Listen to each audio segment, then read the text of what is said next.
ये अपना भाग्य लेके आएंगी, तुम्हारा क्या लेके जाएगी, क्या खाएगी तुम्हारा। गर्भ में कभी बिटिया को मत मारना, किसी को भी मत मारना, चाहे बेटा हो चाहे बिटिया हो। तो इधर नारद जी उनको कयाधु को लेके जाते हैं, कहते हैं चलो मैं आपके महल छोड़ दूंगा। तो कयाधु कहती है बाबा मैं घर क्या करूंगी, मेरे तो पतिदेव है ही नहीं, इसलिए मुझे सत्संग को जाना है। कयाधु बड़े धर्म वाली थी, सत्संग में रहने वाली थी, बड़ी पुण्य आत्मा थी, इसलिए वो सत्संग में रहने लगी। इधर सत्संग सुनाने लगे नारद जी स्वयं, और गर्भ में प्रहलाद जी सत्संग सुन रहे हैं। इधर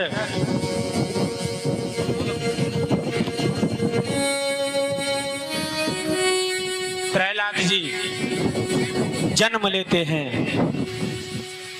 बोलो प्रहलाद भक्त भगवान की जय हो। इधर दुष्ट के यहाँ संत ने जन्म ले लिया।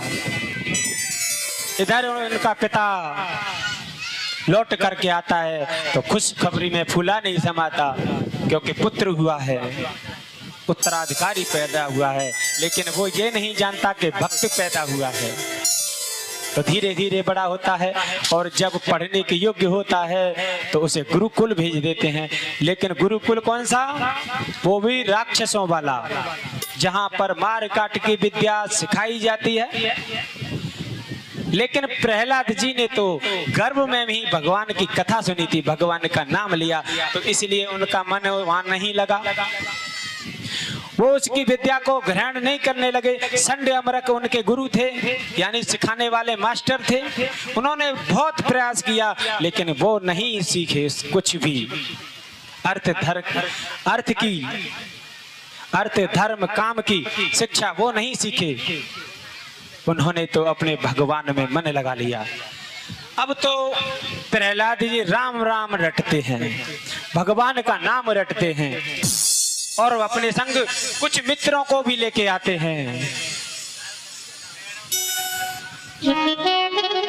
श्री कृष्ण गोविंद हरे मुरारी, नाथ नारायण वासुदेवा। श्री कृष्ण गोविंद हरे मुरारी,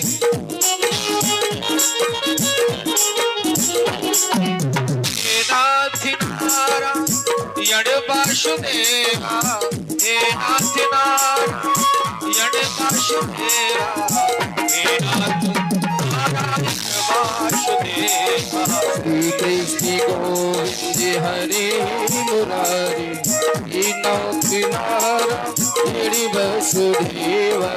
पितमात सखा हमारे, पितमात सखा हमारे।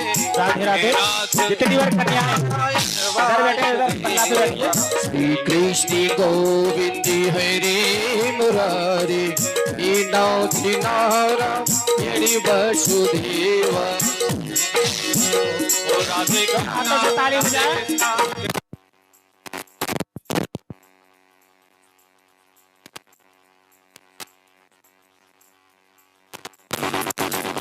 राधे राधे राधे कृष्ण कृष्ण राधे कृष्ण राधे कृष्ण।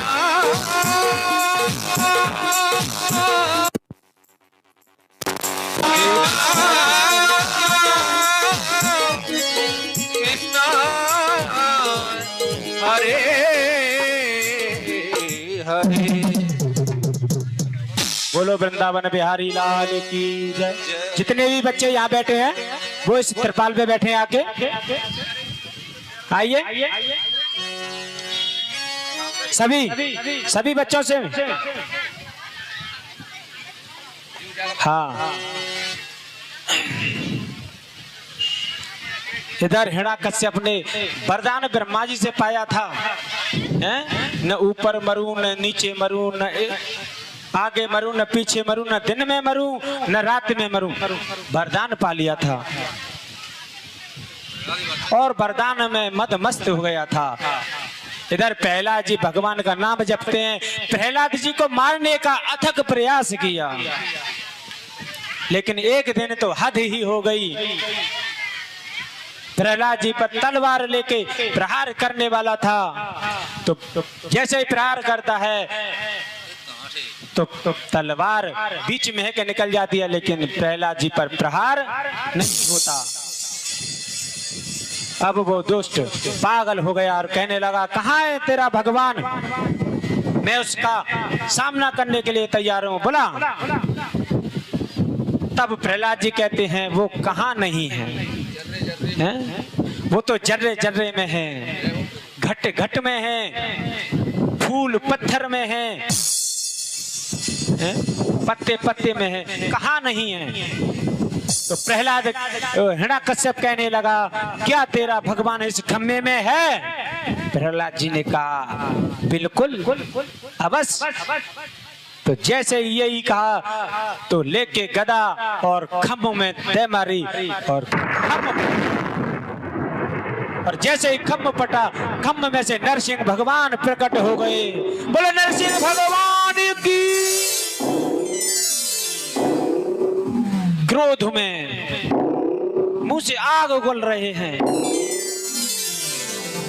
और सभी देवता भयभीत होने लगे। भयंकर रूप, तड़तड़ाहट, पृथ्वी हिलने लगी और हिरण्यकश्यप घबरा गया, पसीना पसीना हो गया। लेकिन मूर्ख फिर भी गदा उठाकर भगवान को मारने के लिए दौड़ा। भगवान ने उसे उठा करके 2-3 बार धरती पे पटका और उसे उठा करके अपनी जंघाओं पर डाल लिया और स्वयं बैठ गए देहली पर। उसने अब हिरण्यकश्यप कहने लगा, आप मुझे नहीं मार सकते। भगवान ने कहा, क्यों नहीं मार सकता? क्योंकि मुझे वरदान है, न मैं आगे से मरूं, न शस्त्र से मरूं, न अस्त्र से मरूं, न दिन में मरूं, न रात में मरूं, हैं? और न मैं साल के 12 महीनों में मरूं, न सुबह मरूं, न शाम मरूं, हैं? भगवान ने कहा, ठीक कहा तूने, और मैं भी तेरे वरदान को बचाते हुए मार रहा हूं। अब ये कह रहे हैं कि 12 महीने में नहीं मरूं, तो बताइए वो कौन सा महीना है जिसमें हिरण्यकश्यप को मारा? बताइए, किसी को पता है कौन सा? लौंद का महीना। देखो, सत्य बात है, वो लौंद का महीना था।